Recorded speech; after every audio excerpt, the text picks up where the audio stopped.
어린 소녀가 방에 들어가서 흔적도 없이 사라졌다. 이에 경찰이 수사를 시작했다. 드론, 헬리콥터 및 수백 명의 자원봉사자를 동원했음에도 모든 노력에도 불구하고 그녀의 실종에 대한 단서를 찾지 못했습니다. 뜻밖의 일로 대규모 수색의 세 번째 날에 새로운 세부 사항이 드러났다. 이에 이 사건은 즉시 국내에서 가장 센세이셔널한 주제 중 하나로 떠올랐으며 예상치 못한 사건의 전개로 모두를 깜짝 놀라게 했다. 아테나 스트랜드는 2015년 5월 25일 아름다운 미국의 던컨 던칸, 오클라호마에서 태어났습니다. 부모님의 이혼과 아버지의 텍사스로의 이주에도 불구하고 아테나는 어머니와 함께 있었습니다. 그러나 아버지는 가능한 한 정기적인 연락을 유지하고 가능한 경우에는 방문을 했습니다. 가끔씩 어머니도 아테나가 아버지와 충분한 시간을 보낼 수 있도록 방문을 주선했습니다. 시간이 흐르면서 양쪽 부모가 다시 결혼하여 아테나에게 2명의 나이가 어린 여동생을 축복했습니다. 그들의 유대는 강했고 함께 보낸 모든 순간을 소중히 여겼습니다. 아테나는 기쁨을 주는 아이로 언제든지 가능한 경우에는 실외에서 노는 것을 즐겼습니다. 2022년 말 유감살인 아테나는 새해 휴가 시작까지 텍사스에서 아버지와 잠시 머물기로 했으며 그 후에는 오클라호마로 돌아가 어머니와 재회할 계획이었습니다. 그동안 아테나는 인근 초등학교에 등록했습니다. 아버지의 거주지는 평온한 시골 풍경에 자리하고 있었으며 넓은 숲과 들판으로 둘러싸여 있었습니다. 아테나는 아버지와 함께 야외에서 보내는 시간을 소중히 여겼으며 그의 새아내 엘리자베스와 강한 유대관계를 형성했습니다. 11월 30일 평범한 날과 같이 아테나는 오후 4시 15분쯤 학교에서 집으로 도착했습니다. 아버지와 할아버지는 사냥을 가기 위해 나가서 아테나를 저녁 동안 엘리자베스에게 맡겼습니다. 하지만 아테나의 기분이 안 좋았고 그녀와 엘리자베스 사이에 말다툼이 일어났습니다. 결국 아테나는 화가 나서 자신의 방으로 피신했고 엘리자베스는 저녁 식사를 준비하기 위해 부엌으로 갔습니다. 약 20분 후 엘리자베스는 저녁 식사를 위해 아테나를 부르기 위해 그의 방으로 갔지만 아테나가 어디에도 없다는 것을 발견했습니다. 엘리자베스는 집 안을 전체적으로 수색하고 마당도 확인했지만 그 소녀는 어디에도 보이지 않았습니다. 걱정되는 엘리자베스는 남편의 친척들에게 연락하여 그들은 몇백 미터 거리에 살고 있었습니다. 가끔씩 아테나는 남편의 친척들을 방문했지만 이번에는 그들이 그녀를 보지 못했다고 주장했습니다. 그 후에 엘리자베스는 남편에게 연락하여 불안한 소식을 전달했습니다.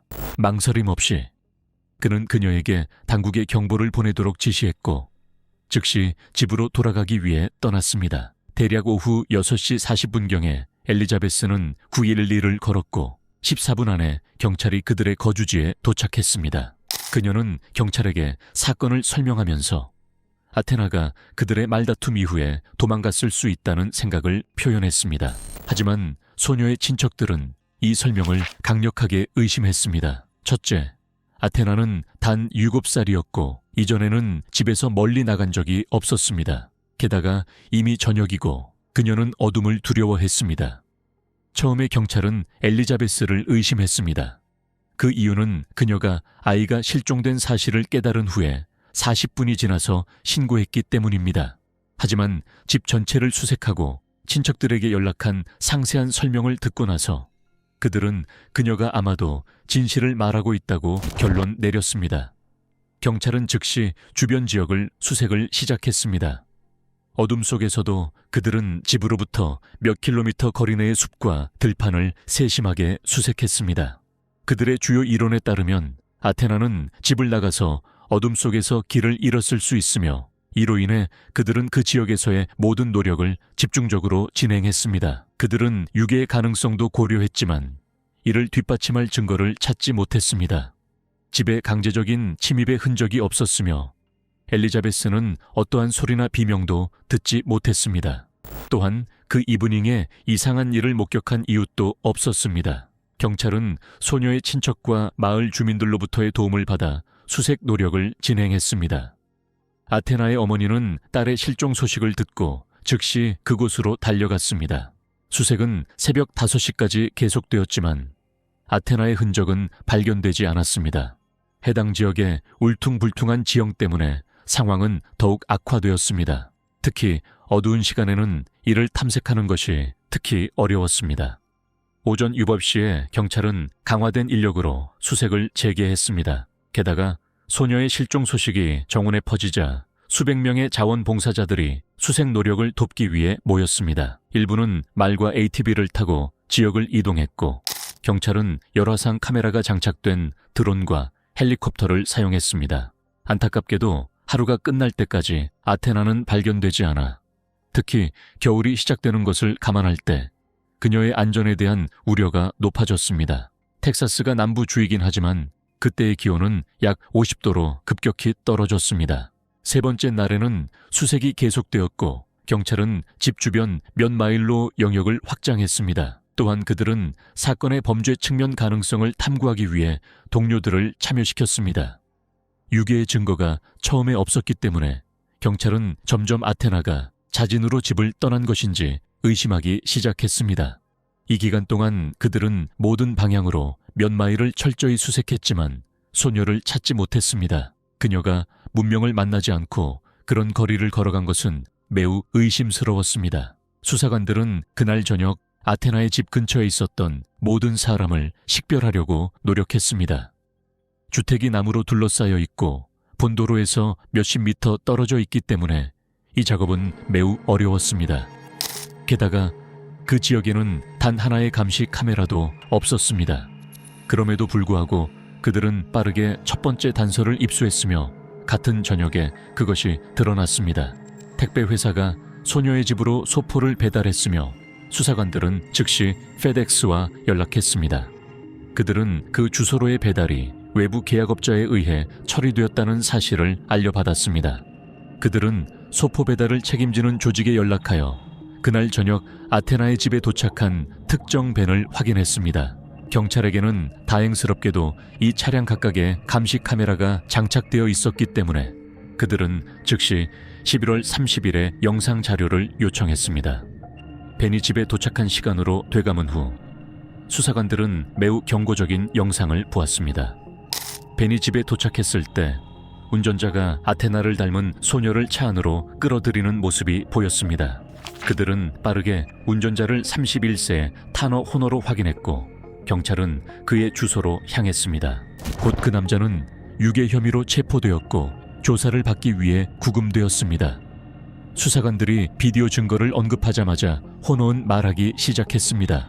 그는 그 저녁에 그는 실제로 아테나의 집으로 소포를 배달했었고 밴을 후진하면서 그는 충격을 느꼈고 무슨 일이 일어났는지 확인하러 갔습니다.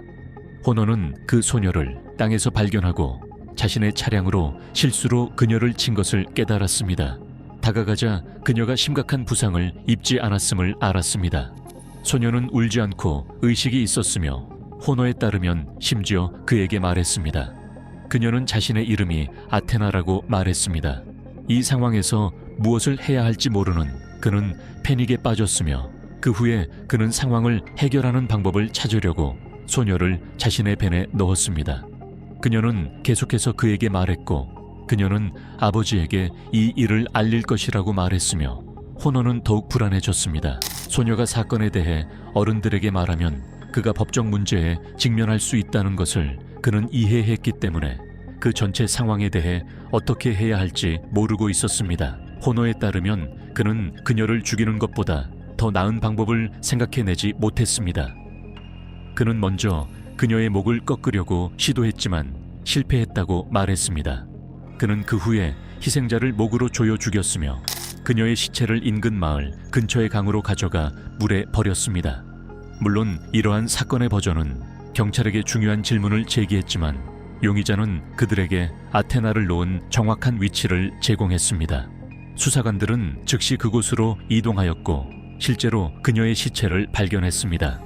그 소녀의 살해 소식은 그녀의 친척들뿐만 아니라 전국의 수천 명의 사람들을 충격에 빠뜨렸습니다. 그때까지 모든 주요 언론 매체는 이 사건을 보도하고 있었고 사람들은 그러한 잔혹성에 경악했습니다. 시신이 발견된 후 호너는 납치와 살인 혐의로 기소되었습니다. 의료 검시관의 보고서를 기다리는 동안 형사는 범인의 신원을 철저히 조사하여 그의 동기를 더 잘 이해하려고 했습니다. 호너가 제시한 사건의 버전은 전혀 믿기지 않았습니다. 그의 진술에 따르면 그는 벤으로 소녀를 가볍게 쳤지만 심각한 부상은 입히지 않았습니다. 그러나 그 남자는 너무 겁에 질려 즉시 그녀를 죽이기로 결정했습니다. 아이를 다치게 하지 않고 가볍게 치는 것만으로는 직업을 잃는 정도의 결과를 초래할 수 있었음을 고려할 때 호너의 이야기는 매우 이상하게 보였습니다. 경찰은 그 남자가 약혼을 했고 이 사건이 발생하기 1년 전에 태어난 아이가 있다는 사실을 발견했습니다. 배달 업무 외에도 호너는 가끔 우버 운전사로 일했습니다. 그는 음악에도 참여했으며 인근 도시인 포트워스의 다양한 카페에서 공연하는 밴드에서 연주했습니다. 소셜미디어에서 그는 자신의 아이, 음악 공연, 그리고 호너를 악의적인 인물로 보이지 않게 하는 다양한 콘텐츠의 사진을 다수 공유했습니다. 그가 체포되기 전까지 그는 법적 문제를 겪은 적이 없었으며 당국은 그의 과거에서 이러한 끔찍한 행위를 저지를 수 있을 만한 어떤 징후도 발견하지 못했습니다. 아테나의 비극적인 종말 2달 전에 그는 아들과 할아버지, 할머니와 함께 보낸 퀄리티 타임의 사진을 공유했습니다. 사건의 연이은 과정을 밝혀줄 의료감정관의 보고서를 기대하던 기대감은 몇 주에 걸쳐 계속되었습니다. 한편 아테나의 부모는 호너가 계속 일할 수 있도록 허용한 것에 대한 무책임을 주장하여 페덱스와 계약회사에 대해 법적 조치를 취했습니다. 그들은 미래의 참사를 방지하기 위해 직원들에 대한 엄격한 선별 조치를 요구했습니다. 그러나 충격적인 폭로가 이미 가슴 아프고 슬픈 서술을 더욱 강렬하게 만들었습니다. 그 파멸적인 저녁에 호너가 전달한 소포는 아테나가 오랫동안 원하던 바비 인형이었습니다. 의학감독관의 조사 결과가 공개되면서 추가적인 질문들이 제기되었고 이는 사건에 더 깊은 그림자를 드리웠습니다. 문서에 따르면 피해자는 납치된 후 첫 시간 내에 사망했습니다. 그녀의 몸에는 다양한 심각도의 부상이 있었으며 사망 원인은 질식이었습니다. 그러나 형사들이 가장 중요하게 여기는 버전은 유지되지 않았습니다. 그들은 호너가 집 근처에서 소녀를 발견하고 그녀를 성적으로 공격하기 위해 납치하기로 결정했다고 믿었습니다. 그러나 의료 전문가들은 이러한 동기가 가장 명백히 보였기 때문에 이것이 경찰을 당혹스럽게 만들었다는 증거를 찾지 못했습니다. 당시에는 논리적인 설명이 부족했기 때문에 그들 중 누구도 살인자의 설명에 따라 사건이 전개되었다고 믿지 않았습니다. 수사관들은 범인이 처음에는 소녀를 성폭행하려고 계획했지만 어떤 일로 인해 계획이 벗어났을 것으로 추측했습니다. 수사관의 주장에 따르면 아테나와 아버지의 아내 사이의 말다툼 뒤 소녀가 밖으로 나가 정원에 있었습니다. 이와 동시에 호너가 집으로 패키지를 전달하러 도착하여 소녀를 발견했습니다. 이 버전에 따르면 그는 탐욕스러운 욕망을 충족시킬 기회를 보았습니다. 아테나는 집 근처의 나무에 둘러싸여 눈에 띄지 않게 완전히 고립된 곳에 혼자 있었습니다. 호너는 여자를 속임수를 통해 벤 안으로 유인하거나 의도적으로 그녀를 때려 벤 안으로 저항 없이 넣을 수 있었을 것입니다. 다음에 무엇이 일어났는지는 분명하지 않습니다. 가장 논리적인 2가지 주요 버전이 있습니다. 호너는 그의 의도한 행위를 저지르기 위해 소녀를 집에서 멀리 데려갈 계획을 한 것으로 보입니다. 하지만 그녀가 소리를 지르기 시작하거나 포로가 될 것을 두려워하여 도망치기를 시도할 때 그는 그녀를 죽이고 그녀의 시신을 강으로 가져갔습니다. 2번째 버전에 따르면 호너는 피해자에 대한 직접적인 접촉이 없는 일부 비도덕적인 행동에 가담했을 수 있습니다. 이런 경우 의료 전문가들은 성폭행의 증거를 찾지 못했을 것입니다. 곧 형사들은 이 범죄가 실제로 성적 동기를 가지고 있을 수 있다는 간접하고 예상치 못한 단서를 발견했습니다. 수주 동안 형사들은 그의 과거를 꼼꼼히 조사했습니다.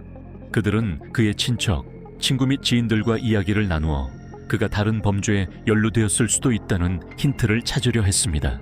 결국 그들은 진전을 이루었습니다.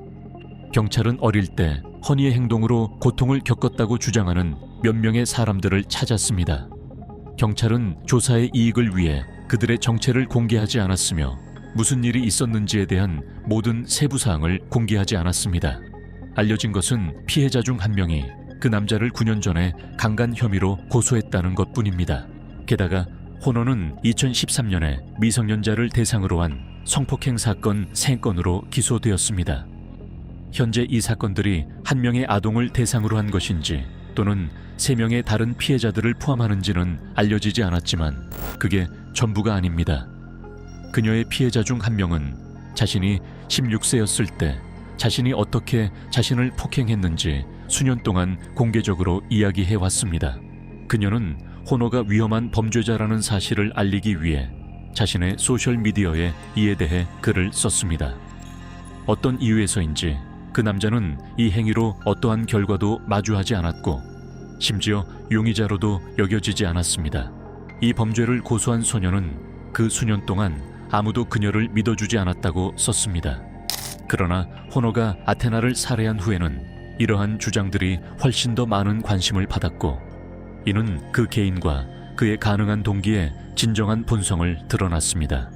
이제 그는 아테나의 살인에 대한 법적 절차와 별도로 이 4가지 사건에 대한 별도의 재판을 진행하게 될 것입니다.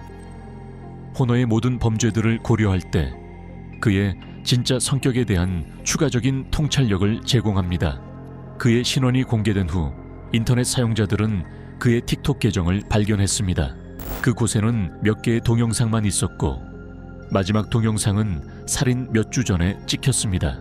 이 비디오에서 호널은 누군가가 유리컵에 벌레를 잡아넣은 후 천천히 스프레이를 뿌려서 죽게 만드는 장면에 대한 반응을 녹화했습니다.